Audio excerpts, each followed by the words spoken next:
Hi, everyone. I'm Barbara Jankowski, the PTA president. I'd like to call our PTA meeting to order. I would like to first thank the members of the 104th Precinct that are here tonight, representing our police department. And on behalf of the parents and the PTA, I'd like to say that I appreciate the efforts by the administration to keep our students safe. We are, I believe, the only school in the Department of Education that has these added security measures. And I don't have to tell you, if you follow the news and you know what's been happening in the years previous, how important it is to keep our children safe. Nancy Colfer was supposed to be here this evening to distribute the minutes. I did that just earlier. Does anyone have any questions regarding those minutes before we go any further?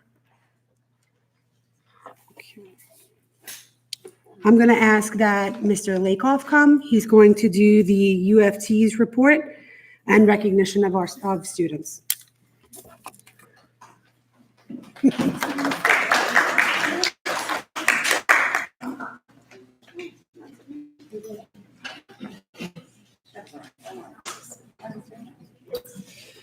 Hello, my name is Justin Lakoff. I'm a history teacher here, but I'm also the delegate for our union, the UFT. So, Mr. Powell and myself thought, how can we recognize students, right, here at these meetings? Through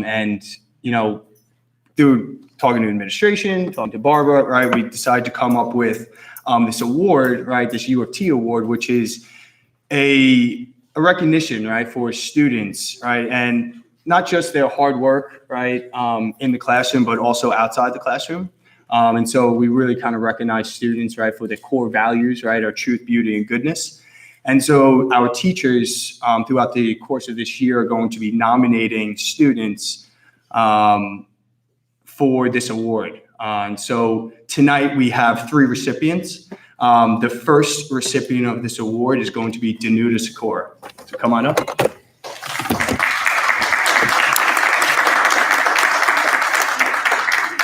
Congratulations. We're gonna take a picture. You have to show the award. Yeah.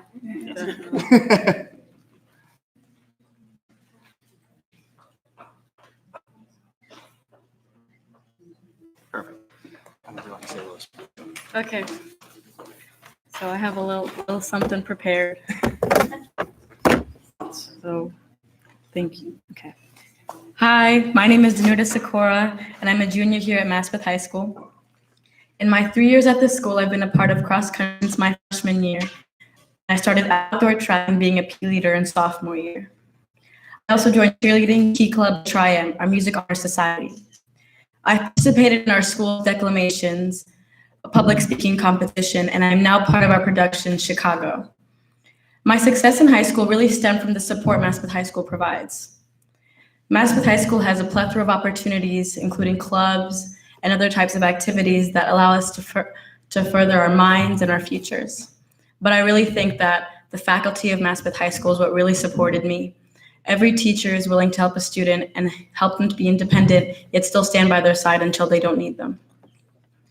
I genuinely think that the teachers of the school are to thank for my success and any other success for a student. Thank you very much.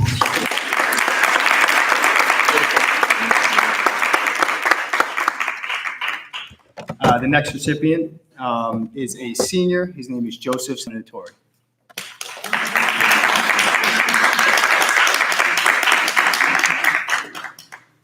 Congratulations. There you go, buddy. We're not taking it. Good? Oh.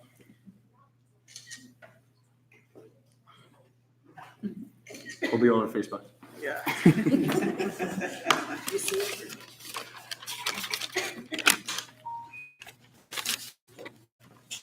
Hello, my name is Joseph Schumpeter. I'm currently a senior here at Maspeth High School. I've been a part of varsity lacrosse team for the past 3 years, and it gave me an opportunity to play in the future. I enjoy going to the basketball games and embarrassing myself. The teachers helped me a lot to succeed in the future, like Mr. Lakoff, Mr. Powell, Mr. Wade, Mr. Pachter, Mr. E, and many more. The vibe here is good, and I met some of my closest friends. Thank you, Maspeth.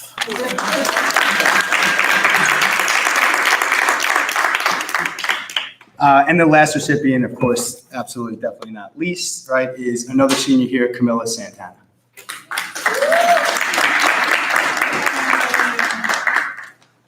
Congratulations.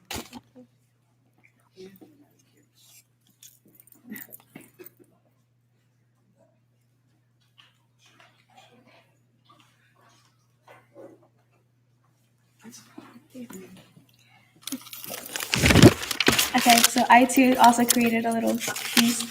Sorry. Okay, good evening, everyone. For those who don't know, my name is Camila Santana, and I am one of the class presidents for my senior class. I am very involved here at Maspeth High School. I'm very involved in after-school activities. Since freshman year, I've been a cheerleader, and starting sophomore year, I became a manager for dance company show Sakura, and also during this year, I became a manager for our varsity baseball team. In junior year, I decided to step it up and actually participate in dance company shows. Along with that, I also became a PE leader and continued my role as a cheerleader and manager for our varsity baseball team. I'm very thankful to be receiving this award today because I truly feel that I do demonstrate Maspeth High School core. Throughout all of my high school career, I always feel like I've always did everything I had to do as a student, like always maintained my grades and always achieved for the best. I would like to give special thanks to Mr. Likoff, who has helped me through all of my high school career, and he's truly one I could consider a friend more than a teacher. Thank you.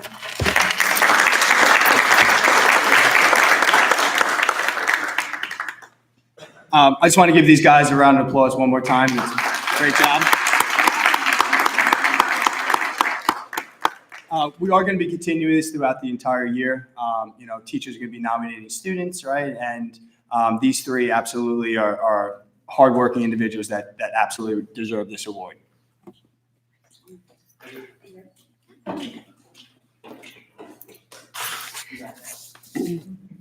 So can I get a show of hands of how many senior parents we have tonight? Great. So while I have you here, and although I know that Ms. Delgado's presentation on college applications attracted you, I'd like to take the moment as a fellow senior parent and as the PTA president to urge you to please take part in our activities, make your contributions to the PTA, because the funds that we raise at our bake sales and at our various co-sponsored events go towards senior week and senior activities for students. They go to the clubs, they go to the teams, to purchasing uniforms, basically doing anything that the PTA votes and believes that the students need, in addition to the money that you supply at home and the funding that the athletic department gets through various grants and what have you. Parents of seniors, I'd like to introduce Ms. Delgado. She's going to do a presentation on college applications.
Okay, sorry to delay. So again, my name is Camila. I'm here to give a brief presentation about the college process. I will say that this presentation is specifically geared towards seniors, so meaning what have you done this year to submit applications. If you do have any questions, please stop me. I'm going to try to go through this not too quickly, but quickly enough so that I do not keep you longer than you need to be here, so that you can get home and out of the rain. Why is college important? Just by sight. The more education these children earn, the higher they have for earning potential of their success and their abilities. Not to say that college is the only answer. I tell every student, while I am the college advisor, there's many other options. I do not think college is a one-size-fits-all, nor do I think college is for everybody. I do think some students are better than going to a training program or going to the military or exploring other alternatives. So just to say, if your son or daughter is considering, thank you. Oh, you need that one. Oh, I do, okay. If your son or daughter is considering doing something besides college, I do have resources for that as well. So please let them know, or you as well can come to me and reach out for those. But specifically for college, I've given this image to all the seniors. It's also up on our school website. This is just kind of highlighting month by month what they should be doing. So right now for October through November, they should be finalizing their college lists. I tell most seniors that you figure by Thanksgiving break, they should know exactly where they're applying. So that way, by the end of the Christmas break, all their college applications should be in. So right now, what they should be doing is researching schools, preparing if they want to take the SAT or the ACT one more time, asking teachers for recommendation letters, working on their personal statement, and applying for scholarships and financial aid. Now, what are colleges looking for? So what I have bolded in red, academic achievement, the student's GPA, their SAT or ACT scores, and the rigor of the classes. So I can say here at Maspeth, the rigor of the classes we already have down. We offer students many opportunities to take honors and AP courses, as well as a chance to do the College Now courses at Queens College. So the rigor of the classes and the academia that we have here is already top-notch.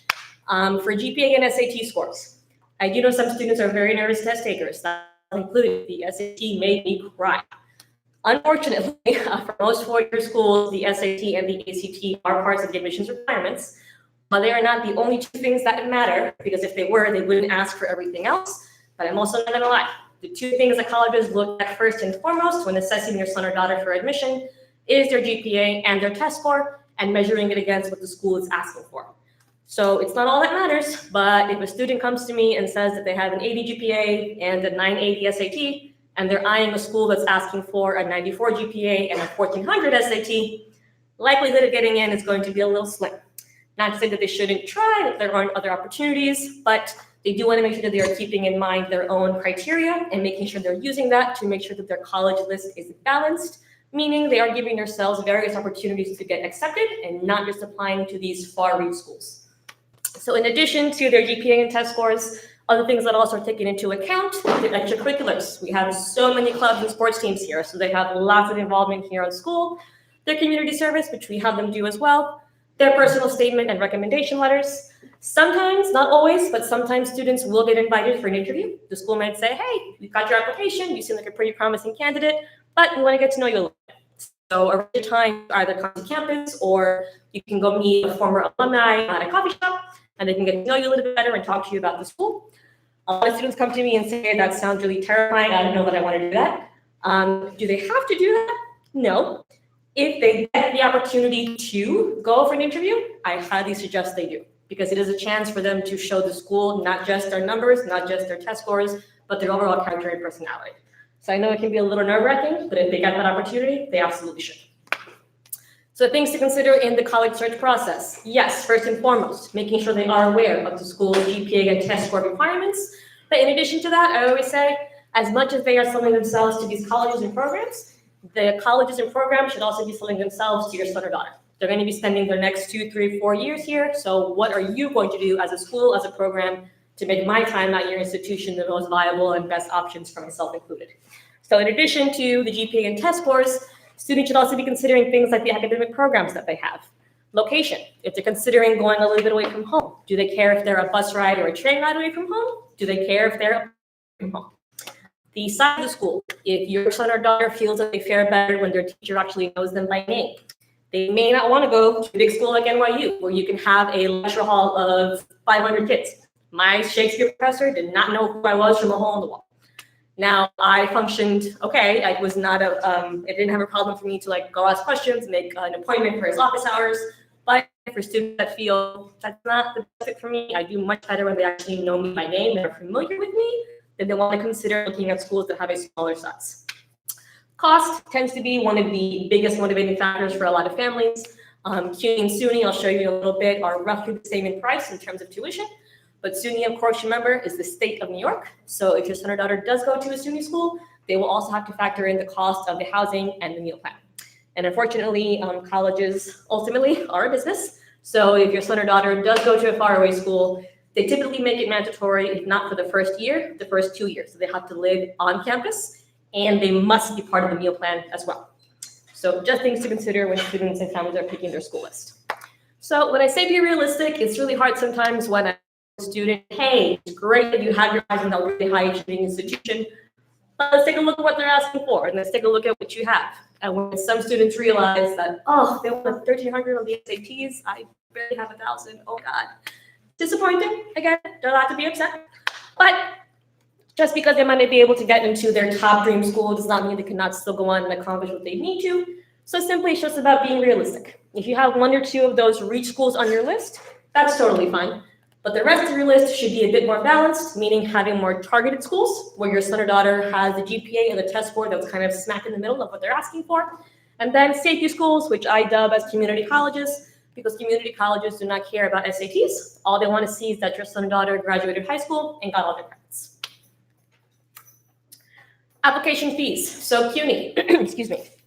CUNY has one flat fee of $65 for the whole application. The most number of schools that students can apply for on the CUNY application is up to 6. So since the application costs $65 flat regardless, I tell students, why not put down 5 or 6 schools? It's going to cost you the same thing anyway. For students that are considering applying to private schools, they'll be using something called the Common Application.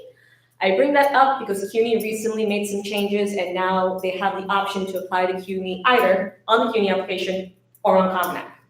But what I found out is if students apply to CUNY on the Common Application, it's going to charge them $65 per CUNY school, as opposed to if they apply CUNY on the CUNY application, they flat one fee of $65 for up to 6 CUNY schools. I doubt anybody wants to spend more money than they have to, so highly encourage your students, if they're going to apply to CUNY, and they should, please do it so on the CUNY application because it's going to save you some money. For SUNY schools, SUNY school is also public, so SUNY is the same cost roughly as a CUNY school with the exception of room and board and the meal plan. Now SUNY does not have a flat fee, unfortunately. SUNY is going to cost $50 per SUNY school that your son or daughter would like to apply to. They do have a fee waiver, and I'm going to pull up on the next slide, that if you qualify for, it would cover the cost of 7 SUNY applications. So your son or daughter can still apply to more than that if they would like, but the fee waiver is only going to cover the cost of 7 SUNY fees. Then for private and out-of-state schools, it can vary. Some schools have no application fee, it's free. Others are $34 a piece, others can be as high as $80, $85 a piece. So it just depends on the school and where they're applying. So this is the SUNY specific waiver. If you Google SUNY 2020 fee waiver, it will bring you right to this link. So students and families have to use this table to determine if they qualify for the fee waiver.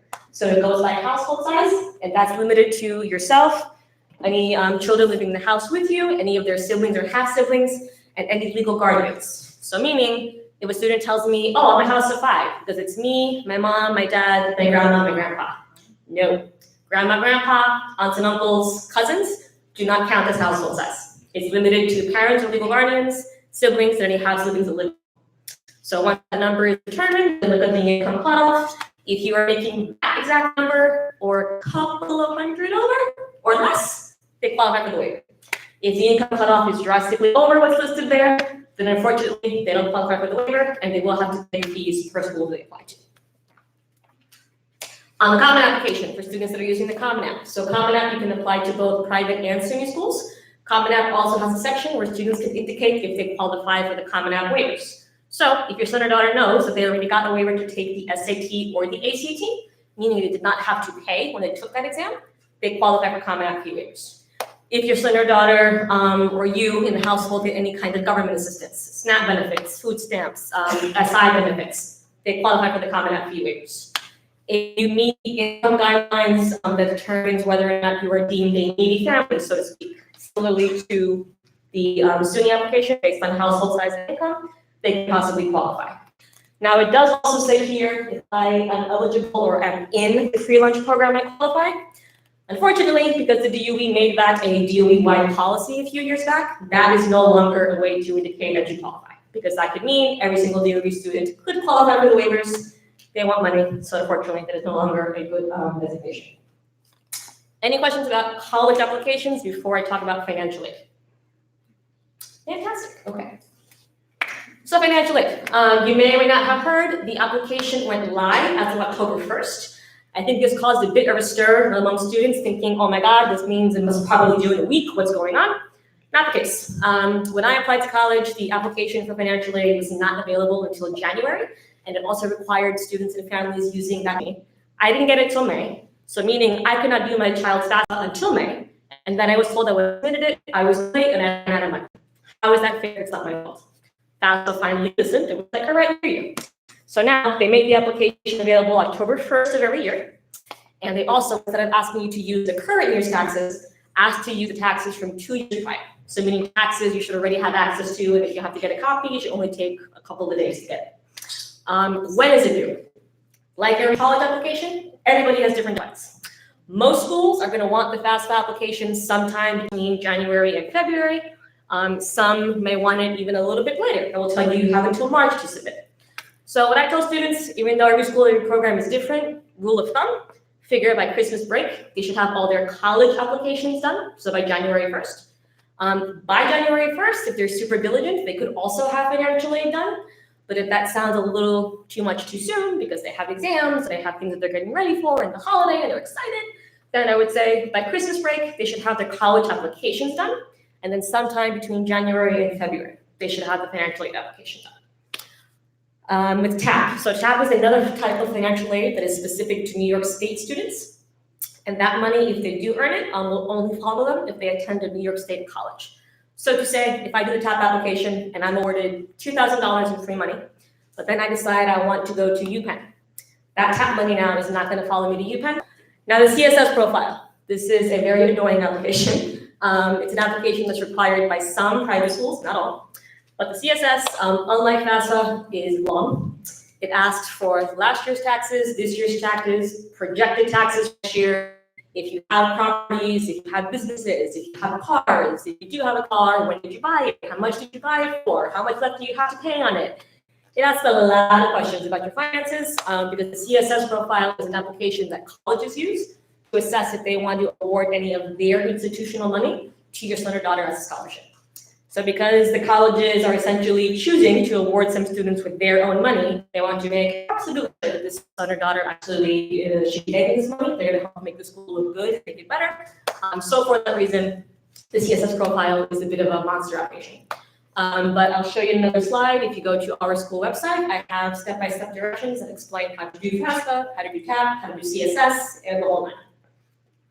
So with that, I know a lot of families would like help with this assistance on this application filing process. So Friday, December 6th, from 6:30 to 8, myself, Mr. Michael Turner from the Hess Corporation, and a few volunteers from the Bridgewood YMCA. We will have laptops all out, and senior students and families are welcome to come by themselves, with their children, whatever you prefer, with a copy of the 2018 taxes, and then we can devote those 2 hours to helping any families who want help with the FAFSA, completing and submitting it. So I do note it's hard to get volunteers for these types of events, so I can't really host more than one per semester. If I could clone myself and make 250 of me, I would love to. If anybody knows how I can do that, please tell me. But in the meantime, I unfortunately I want to be truthful and honest. I cannot promise that I can sit with every family individually. There's just not enough time in the day. You are absolutely welcome to call me and make an appointment before, during, after school. Totally open to that. Just again, I cannot promise that I can do that for every single family and every single student. So after this date, there are plenty of programs and institutions across the 5 boroughs that offer financial aid benefits. It's for anybody that's senior and is from a senior family. You don't have to be going to that school or to that program. If you're going to be in the area that weekend and you need help with this, you're welcome to apply to those as well. Any events like that I get notified of, I share out on schedule and I put it on our school calendar. So you can also use those events to help get help, with completing financial aid. Now, when I mentioned our school website, so MHS NYC, if you click on College Corner, that's going to bring you to my tab. I have tabs that pretty much explain how to do everything. So if you click on the application timeline, it's going to show you kind of month by month what students should be doing to stay on track. If you click on, excuse me, recommendation letters, CUNY application, Common App, basically on every single link, it explains where and how to do every single application. Your students as well, in addition, have a Naviance account. And on their Naviance accounts, they have a folder that's called Document Resources that has PDF files explained step by step how to do CUNY, how to do SUNY, how to do Common App, and how to do financial aid. The only reason that I don't have those files here, and only on the Naviance accounts, are our materials. And I do not want anybody else, not from Maspeth, taking those and using them as their own. So I have access to those files for your students on their Naviance accounts. But if you would like me to send you a copy of the PDFs on how to do any application, please just shoot me an email, and I'm happy to do so. Okay, that's a lot of information. Any questions, Drew? Oh, we're all experts? Perfect. Okay. So I'm Mr. Von Hope, and Ms. Delgado. That November 16th, try to get over there. If you are a parent of a senior, it's very valuable. She and the volunteers help you guys a lot with that. And if you're able to come, bring your child. Because I find that people get the most bang for their buck. They have their kid right there with them, working on a laptop. So please go to that. And then even myself, I've been confused in trying to help my students. I get in touch with Ms. Delgado by email constantly, and the school website, the College Corner, is very valuable. So I highly recommend you use that. If your child's a junior, you might want to start looking at that now to see a lot of materials and try to make sense of the whole application process, including the financial aid. Thank you. Thank you. In that session, will there be discussion regarding the free college tuition for New York State residents? So there will not be discussion, but I can talk to you about that right now. So the Excelsior Scholarship. I kind of don't like that they call it free college because it depends on where you're going. So the Excelsior Scholarship, your student, your son or daughter can apply for in your senior year. But unlike FAFSA that is open since October, the Excelsior Scholarship does not become active to apply for until May or June of your senior year. And that's because Excelsior first wants to see if they're getting any money at all from FAFSA or TAP. Because if your son or daughter qualifies to get the most amount of money from TAP, which can be FAFSA and TAP, which can be in the range of $10,000 to $11,000 money, Excelsior is going to say, we can't help you because we only help cover the cost of tuition at a CUNY or SUNY school. And tuition fees at a CUNY or SUNY is roughly $7,000 and change a year.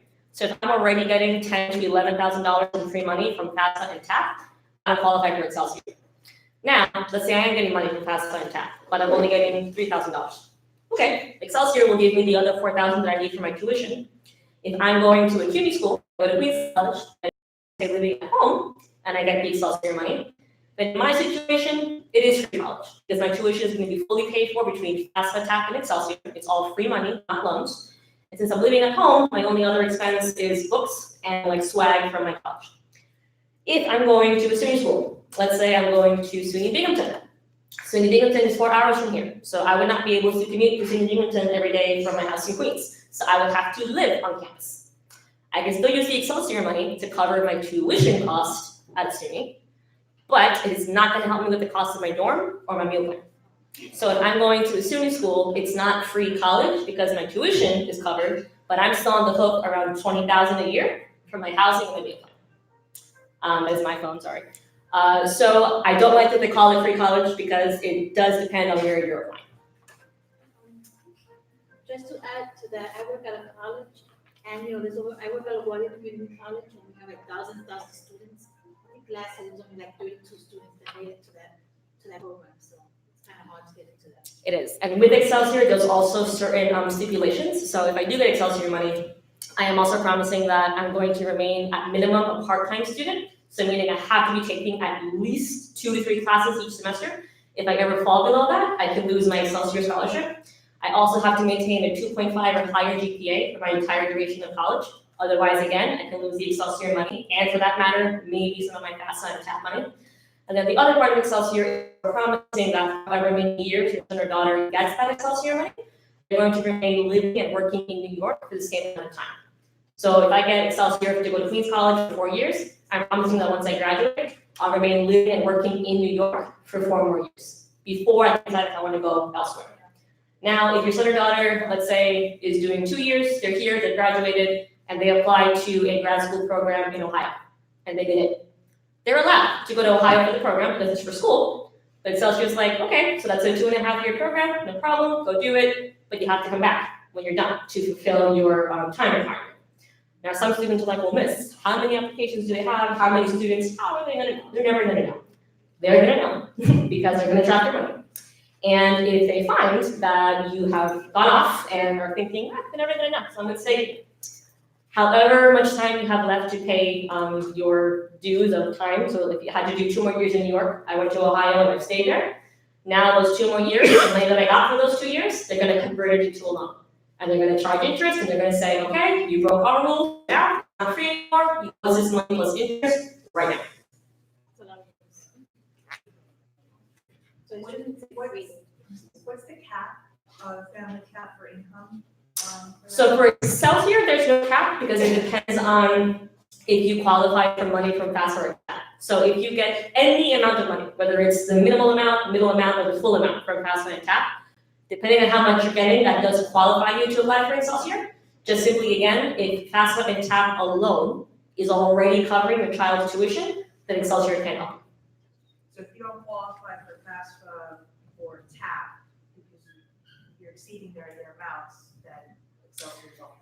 Possibly. So you could still apply and put in your income and your information, and then they would let you know, based on what we read, we do think you're still a candidate, and here you go. Or sorry, based on what you just submitted, you can't, don't qualify, you can't. Any other questions? Are you familiar with New York University's free medical program? They announced it about, I guess, 2 months ago. Yes, for their medical school, but not for their undergraduate studies, which was confusing a few students, but yes. Okay, so you have to, can you explain it a little bit?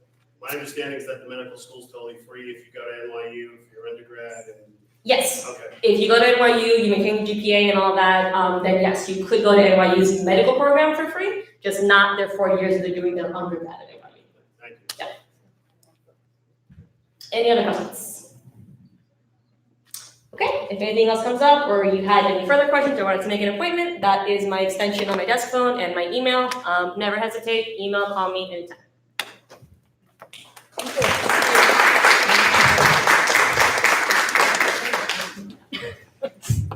I'll leave that up. So I forgot to mention something that's epic and historic. Tonight, our PTA meeting is being streamed on Facebook Live. So we're reaching a broader audience.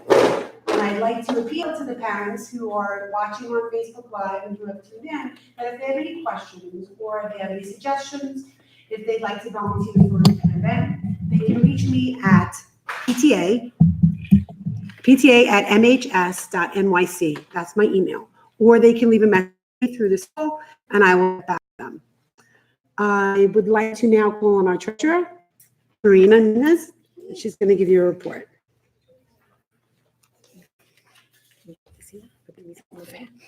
Oh, let's try. Got it. Yeah, got it. Good evening, everyone. So I just want to show you guys what we've been doing and how far we've gotten so far. So we inherited 1,993 when we took it on this year. Okay. So far, we've made 2,352 just in orientation and 2 bake sales. So we're doing really good. Thank you. And I want to say thank you to your parents and for more parents to help us out. All right. Have a good night.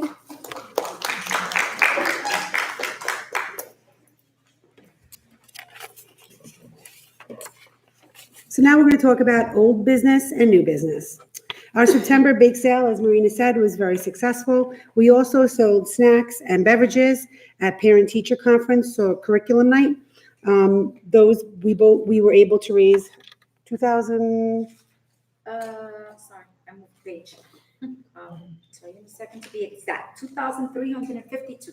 2,352.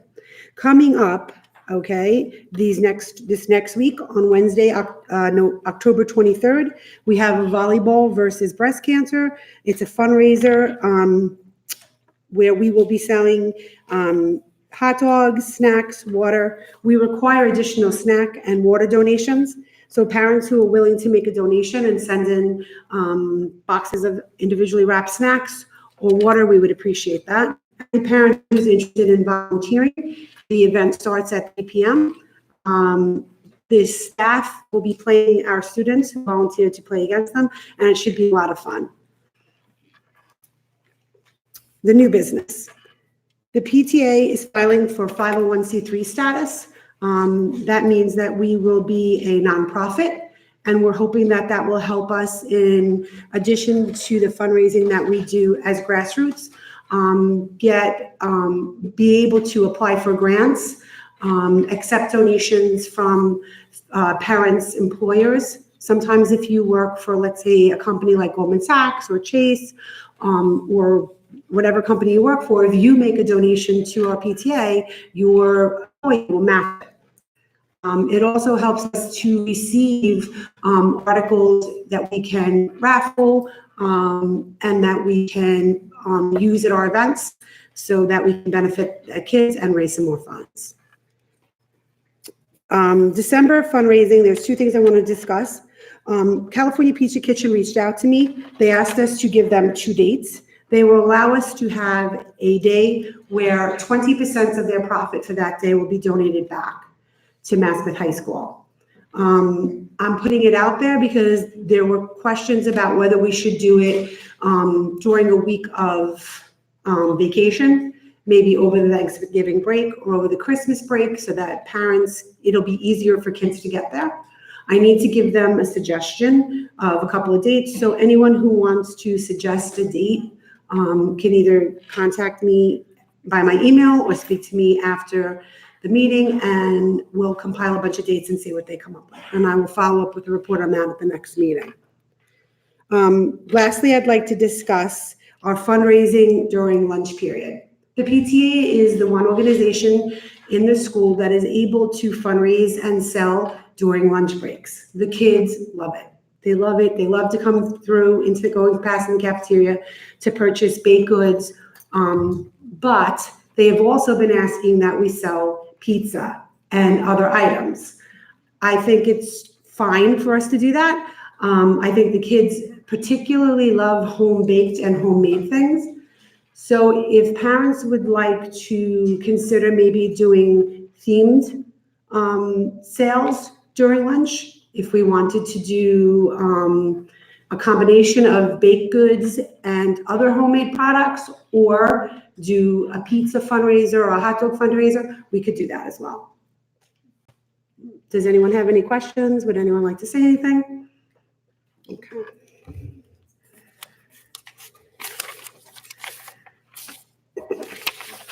We are now going to open the floor for nominations for recording secretary.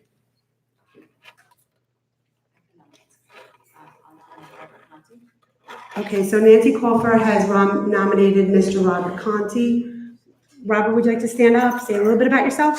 Hi, guys. Come on.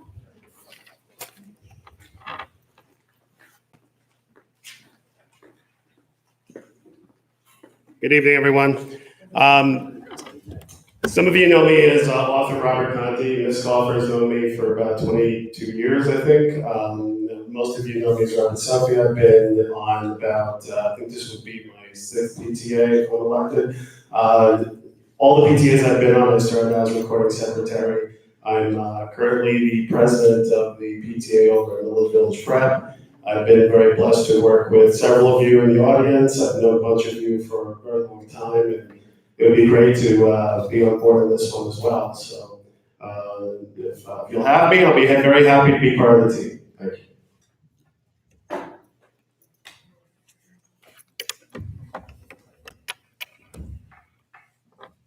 So I'd like to open the opportunity for another nomination.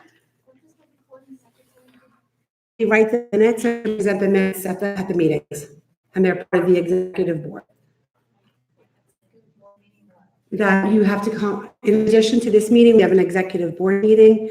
The executive board works very diligently as the leadership of the PTA. So they are very involved with our day-to-day operations. We meet in addition to this meeting, at least 10 times during the year. What time do you meet? We usually meet after this meeting. So if there is no other nominee, normally I would pass out a ballot, but since we don't have another nominee, we can just ratify Robert by a raise of hands. All in favor of Robert becoming the 2019 recording secretary? Rise.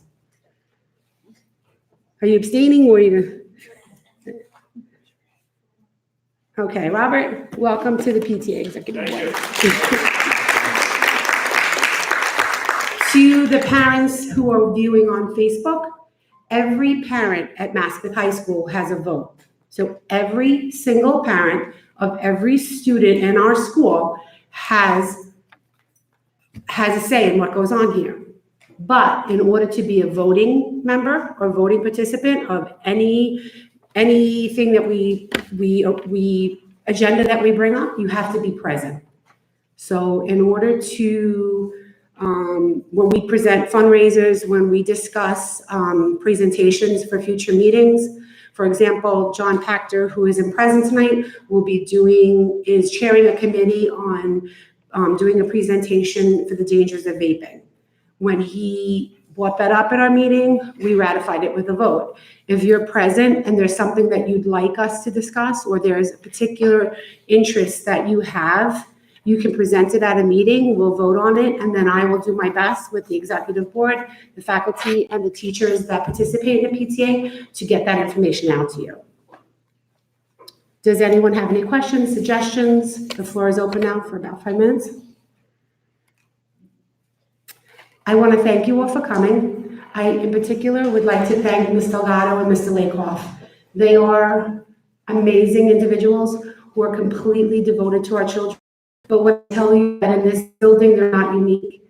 They are representatives of an outstanding and amazing group of faculty and staff who work every single day to do the kind of things that you witness here.